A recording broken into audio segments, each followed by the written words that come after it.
tempat dipersilakan. Sallu ala nabi sallallahu ala Muhammad.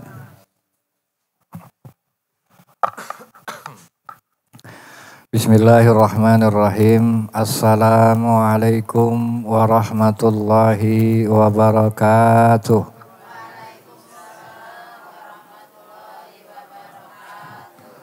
Alhamdulillahilladzi annama ni'matal iman wal islam wa ashhadu an la ilaha illallah wahdahu la syarikalah wa ashhadu anna Muhammadan abduhu wa rasuluh la nabiyya ba'dah.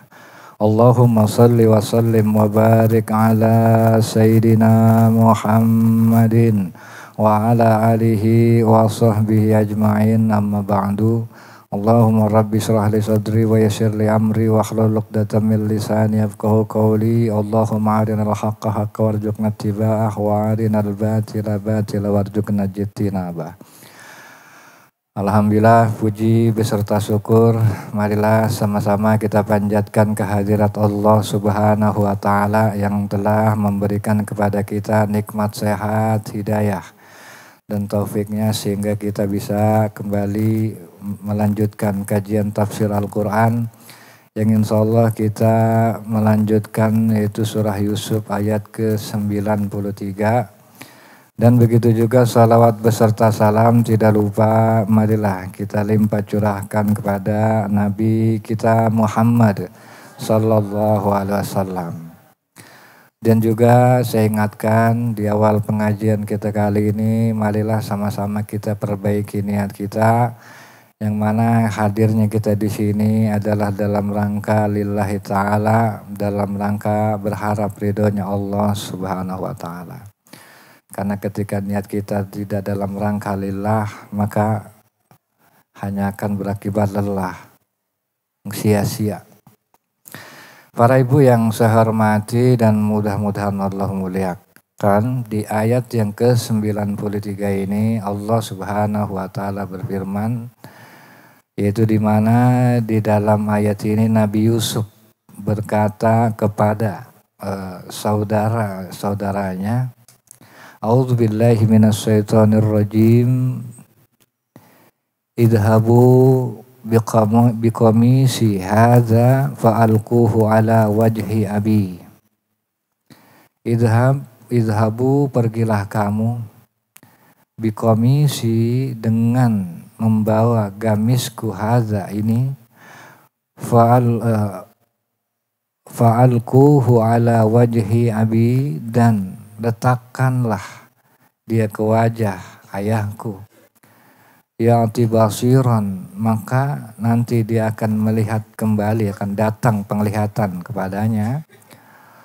Wa'tuni, dan bawalah kepadaku, bi ahlikum ajmain, keluargamu semuanya. Nah, jadi akhirnya setelah sama-sama tahu, ya kan, setelah sama-sama ya dia minta maaf, kan begitu, dan dimaafin nama Nabi Yusuf. Akhirnya apa? Akhirnya Nabi Yusuf mengutuslah para keluarganya ini supaya balik semuanya. Balik, dan juga apa? Dan juga ketika hendak balik dititipin gamisnya Nabi Yusuf. Yang mana nantinya gamis ini disuruh diletakkan di wajah atau di wajah ayahnya, itu Nabi Yakub. Karena apa? Karena gamis ini akan jadi wasilah, ya kan, akan jadi perantara sembuhnya penyakit butanya Nabi Yakub. Nah, dalam riwayat lain dikatakan bahwa ketika Nabi Yusuf menyerahkan gamisnya, maka saudara tertuanya itu meminta kepada Nabi Yusuf. Yaitu di mana saudara tertuanya ini meminta supaya supaya biarin aja ya wahai Aziz, biar saya yang akan membawa gamis ini. Gitu. Karena apa? Sebagai menebus kesalahan saya, karena dulu saya yang membawa gamis kamu, yaitu dengan darah ayam, darah mainan, untuk menipu ayah kita. Maka apa? Sebagai bentuk dia menebus kesalahan yang dilakukan dulu, yaitu bawa baju apa? Baju Nabi Yusuf yang dibikin itu apa? Berdarah-darah untuk mengelabui bapaknya. Nah, ini menjadi pelajaran bagi kita bahwa kakak tertua Nabi Yusuf ini benar-benar mengakui kesalahan, insaf. Dan sebagai bentuk dia mengakui kesalahan, itu tadi dibuktikan perbuatan, begitu. Nah, yang jadi pertanyaan lu, di sini kenapa Allah Subhanahu wa taala menjadikan gamis, ya kan? Gamis Nabi Yakub ini sebagai wasilah. Apa sebenarnya pelajaran yang Allah hendak titipkan kepada kita agar kita bisa ambil jadi pelajaran? Yang pertama, Bu, kenapa gamis dijadikan wasilah? Sebenarnya dalam hidup kita ini banyak wasilah-wasilah, Bu. Ya kan, seperti obat itu wasilah.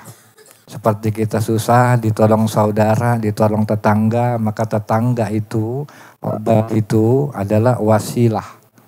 Nah, wasilah, Bu, itu sebenarnya dengan ada Allah mengajarkan dengan gamisnya Nabi Yusuf bisa menyembuhkan, ya kan, butanya bapaknya Nabi Yakub. Allah mengajarkan sunnatullah, yaitu hukum sebab akibat. Begitu. Jadi enggak ujuk-ujuk. Kayak kita nih pengen sembuh dari penyakit, ya kan? Enggak ujuk-ujuk disembuhin sama Allah. Tetap aja kita perlu yang namanya berobat, minum obat. Yang namanya berobat dan minum obat itu adalah wasilah yang bisa mengantarkan kita pada kesembuhan. Kan begitu. Begitu juga ketika kita pengen rezeki, ya dengan wasilahnya ya kita harus kerja, harus dagang, berusaha apapun bentuknya. Kan begitu. Maka apa? Pelajaran yang pertama yaitu kita diajarkan untuk apa? Untuk sadar bahwa dunia ini berlaku hukum yang namanya hukum sebab akibat. Itu yang pertama. Yang kedua, Bu, melatih tawadu. Gitu. Kalau misalnya pertolongan Allah itu, Bu, langsung gak pakai perantara, ya kan? Maka Nabi Yakub juga gak perlu menunggu Nabi Yusuf. Kan gitu. Tetap aja ini melatih ketawaduan. Walaupun Nabi Yusuf adalah orang yang telah menjadi perantara karena sedih karenanya menjadi buta. Maka apa? Maka Allah pengen supaya Nabi Yakub itu tetap tawadu. Walaupun dia udah menjadikan lu sedih, tapi nanti berangkat dari dia juga yang akan menjadikan lu bisa melihat lagi, bisa bahagia lagi. Nah begitu juga, Bu, terkadang kan kita dalam hidup ini ditolong sama Allah. Itu kan gak ujuk-ujuk Allah nolong, Bu. Kadang-kadang kita ditolong sama tetangga, kan begitu. Ditolong sama saudara yang mungkin terkadang kita anggap negatif dia, gak benar dia.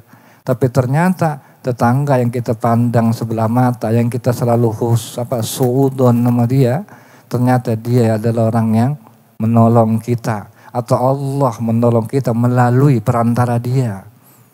Maka ini menjadikan supaya apa, Bu? Supaya kita tawadu.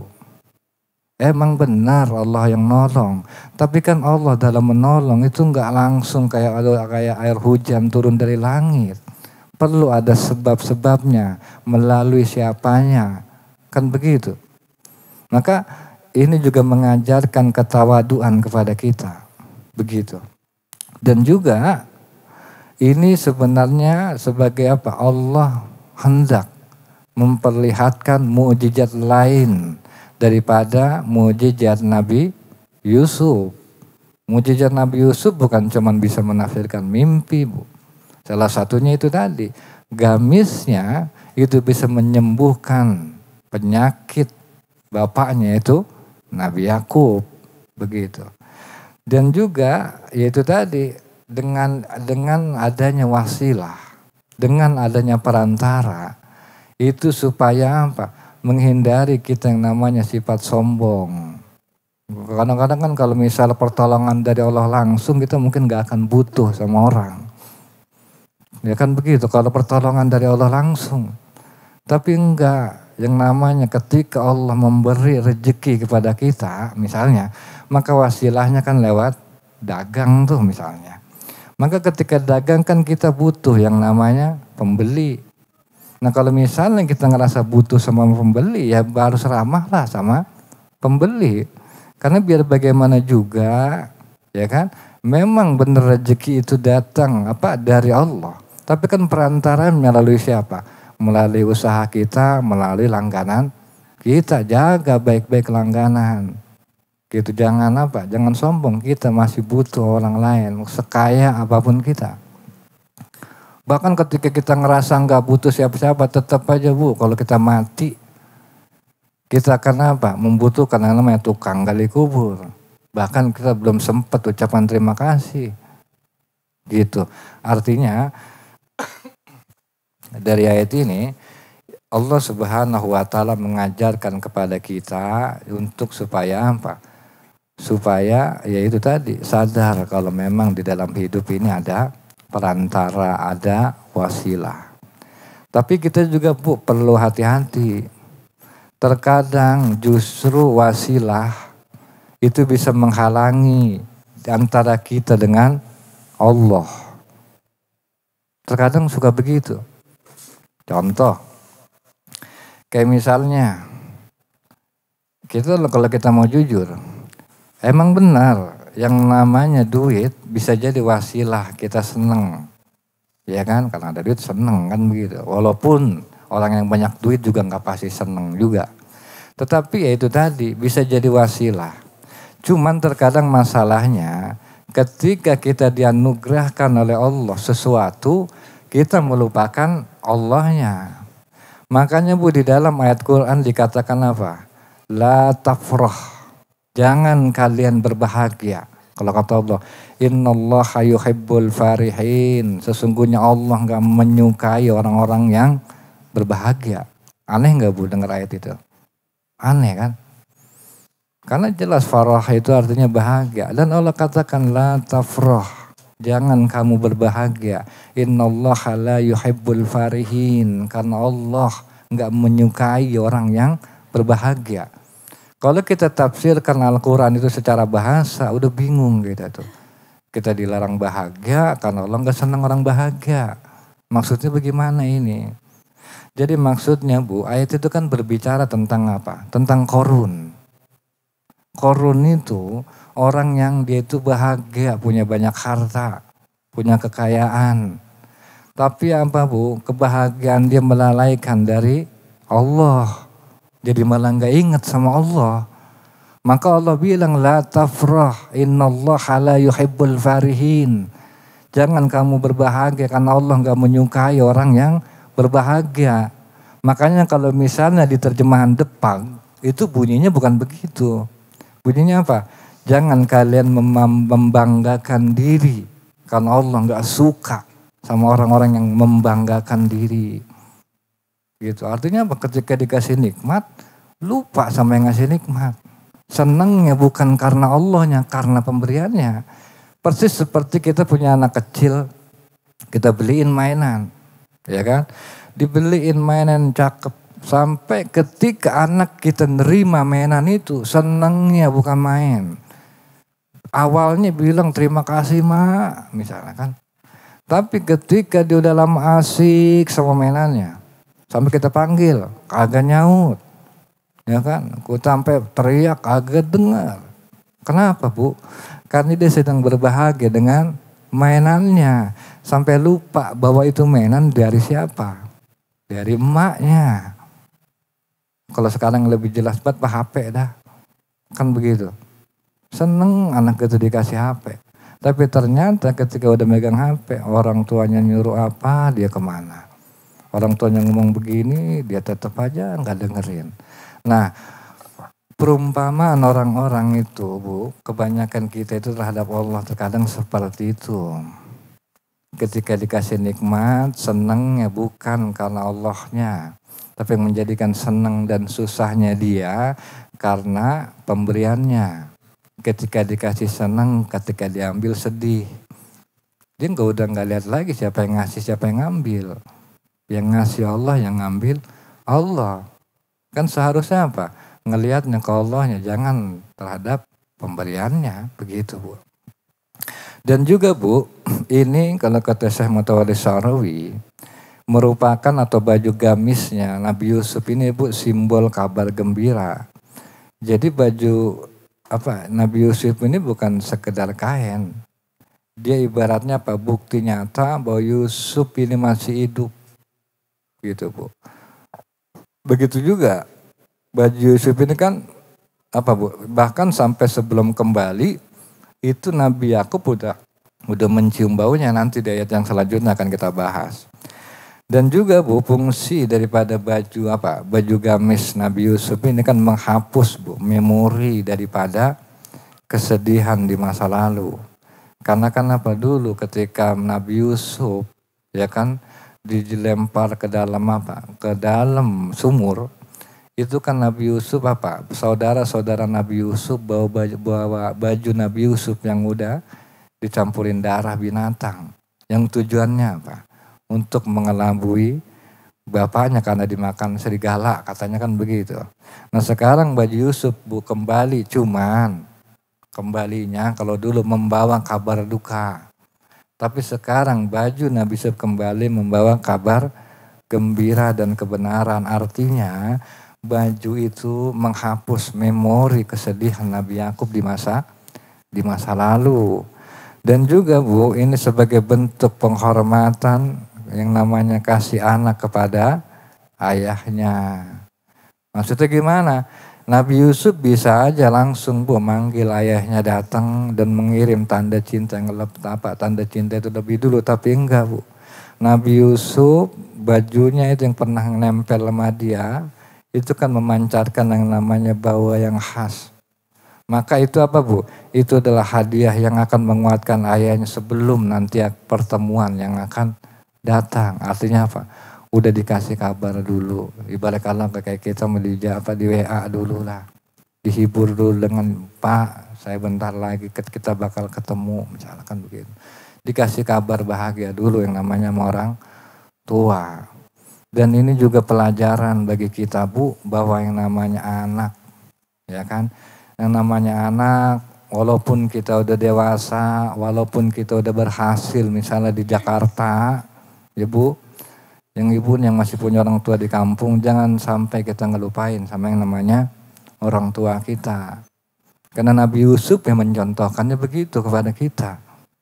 Walaupun udah lama nggak ketemu, tapi tetap Nabi Yusuf akan berusaha atau mengupayakan supaya dia bisa bertemu sama bapaknya begitu.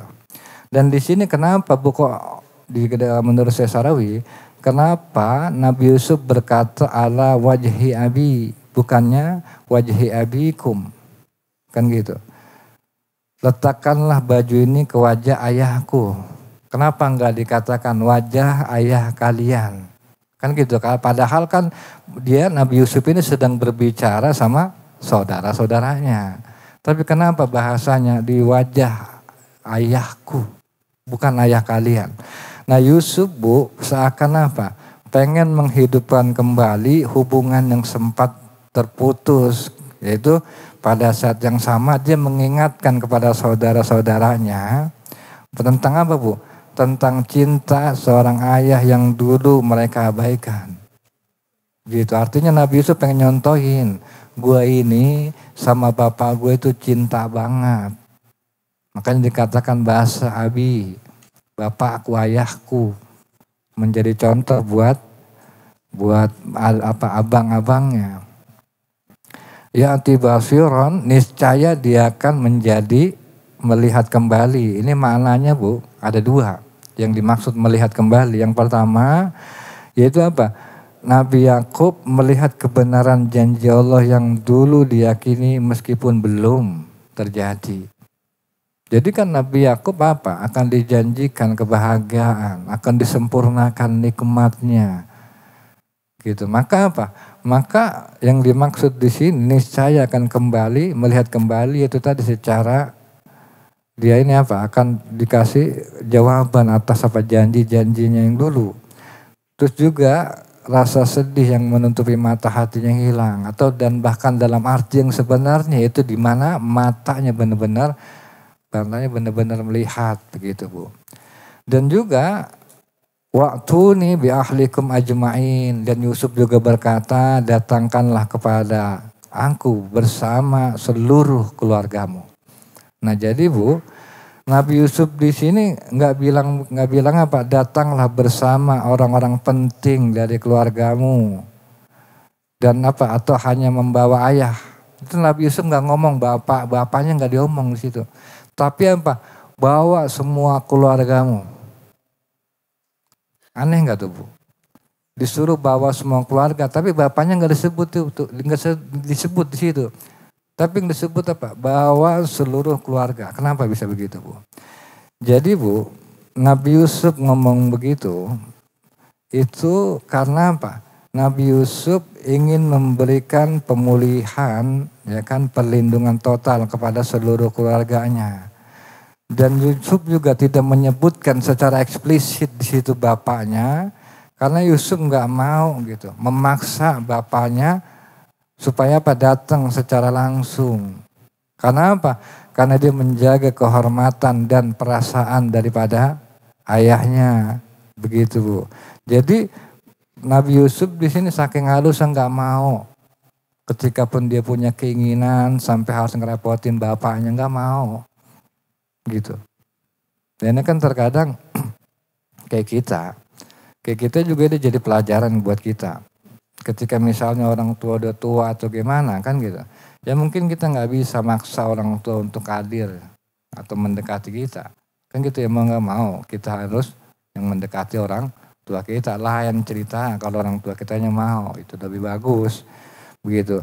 Jadi ringkasnya atau pelajaran yang kita bisa ambil dari ayat yang pertama yang kita bahas ini Bu. Yang pertama yaitu tawakal dan keyakinan. Jadi yang namanya kesembuhan itu kan datangnya dari Allah. Meskipun terkadang lewat perantara. Dan juga yang kedua, Allah Subhanahu wa taala ajarkan kepada kita adab kepada orang tua. Itu di mana kita diajarkan berbicara apa? Lemah lembut, menjaga kehormatan mereka. Kenapa Bu, dalam Islam yang selalu diingetin yaitu apa?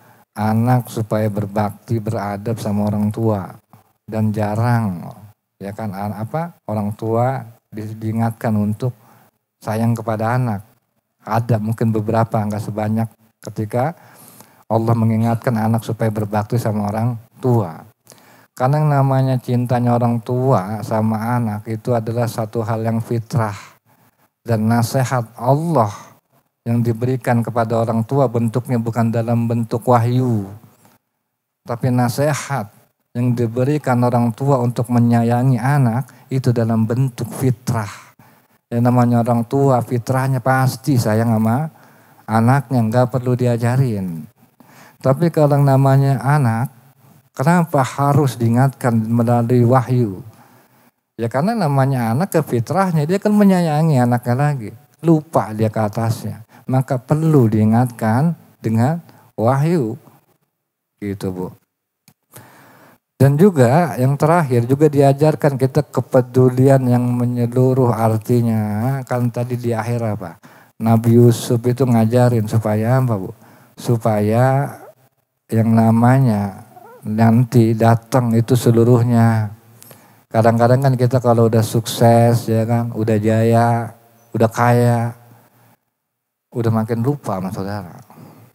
Nah, ternyata di dalam ayat ini Nabi Yusuf menyontohkannya lain. Justru ketika Nabi Yusuf sudah berada di puncak kejayaannya, dia menjadi seorang Al-Aziz, seorang raja. Justru yang diundang pertama kedua bukan pejabat, bukan petinggi-petinggi negara. Saudaranya semuanya disuruh datang. Nah ini yang terkadang jarang orang memiliki sifat seperti Nabi Yusuf, dan Allah Subhanahu wa taala mencontohkan kepada kita untuk apa? Untuk jangan yang namanya kita melupakan saudara. Dan yang terakhir Bu ya, ini dikit. Walamma fasalatil air qala abuhum inni lajidu rih Yusufa laula antufannidun. Dan ketika kafilah itu telah berangkat keluar dari Mesir, berkatalah ayah mereka yaitu Yakub, sesungguhnya aku benar-benar mencium bau Yusuf sekiranya kalian tidak menuduhku lemah akal. Nah jadi Bu, akhirnya kan berangkat tuh ketika udah disuruh pergi, ya kan saudaranya berangkat pulang ke Kan'an, tempat kampung halamannya Nabi Yusuf. Nah itu pas keluar Bu, Nabi Yusuf padahal itu baru keluar. Nabi Yakub udah mencium nih aroma-aroma Yusuf nih udah kehirup nih. Begitu. Aroma daripada Nabi Yusuf. Nah ini Bu, ini kan menandakan bahwa yang namanya firasat daripada Nabi Yusuf, Nabi Yakub, ini benar-benar kerasa di sini Bu. Yang terkadang kan kayak kita nih orang tua, kadang-kadang kalau anak bagaimana, kadang-kadang kan suka kerasa tuh. Kayaknya ada apa ini anak gue ya, kayak perasaan gue gak enak. Kadang-kadang gitu ada kontak batin. Nah ini merupakan bentuk kontak batinnya Nabi Yakub. Gitu. Nah yang jadi pertanyaan kalau kata seseorang, kok kenapa baru kecium ketika kafilah itu keluar dari Mesir? Kan begitu. Itu tadi karena yang namanya di mana di Mesir itu kan banyak orang, masih banyak orang, kecium itu kesaru. Maka ketika keluar dari Mesir, otomatis aromanya kan lebih terbawa angin, tertiup. Karena biar bagaimana juga Bu, ini kan bukan satu hal yang mustahil. Karena segala sesuatu itu kan ada yang namanya meninggalkan Bu jejak. Ibu tahu anjing pelacak, ya kan? Itu kan logikanya Bu, bagaimana itu bisa anjing pelacak ngejar pelaku misalnya pembunuhan, pencurian. Kecuali memang pelaku pencurian tadi, pembunuhan tadi itu meninggalkan aroma. Kan gitu. Cuman masalahnya yang bisa mencium aroma jejak pelaku kejahatan tadi anjing. Yang dikasih apa? Yang dikasih kelebihan oleh Allah Subhanahu wa ta'ala. Dan model begini kan gak menutup kemungkinan ketika ada orang yang dianugerahi oleh Allah penciuman lebih, dia bisa mencium aroma Nabi Yusuf walaupun itu udah dari jauh, udah kecium. Begitu Bu. Dan juga